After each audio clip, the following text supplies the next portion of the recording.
অবিশ্বাস্য কামব্যাকে ইংল্যান্ডকে কাটিয়ে বিশ্বকাপের ফাইনাল নিশ্চিত করলো আর্জেন্টিনা। এমন নাটকীয় ম্যাচ দেখে অবাক পুরো ফুটবল বিশ্ব। শুরু থেকে দুই দল খেলেছে আক্রমণাত্মক ফুটবল। প্রথমার্ধে গোল না হলেও দ্বিতীয়ার্ধে ম্যাচের রং বদলে যায়। 54 মিনিটে দুর্দান্ত এক আক্রমণ থেকে গোল করে এগিয়ে যায় ইংল্যান্ড। সেই গোলের পর অনেকেই ভেবেছিলেন হয়তো ফাইনালের টিকিট নিশ্চিত করে ফেলেছে ইংলিশরা, কিন্তু ম্যাচের আর্জেন্টিনা হাল ছাড়েনি। একের পর এক আক্রমণে চাপে ফেলে ইংল্যান্ডকে। অবশেষে 80 মিনিটে আসে সমতার গোল।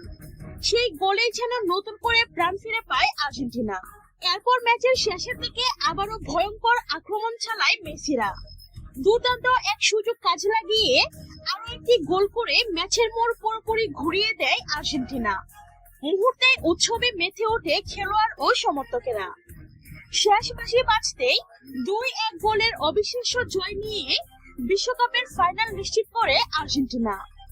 অসাধারণ এই কামব্যাক প্রমাণ করে দিল শেষ বাঁশি বাজার আগে ফুটবলে কিছুই শেষ নয়।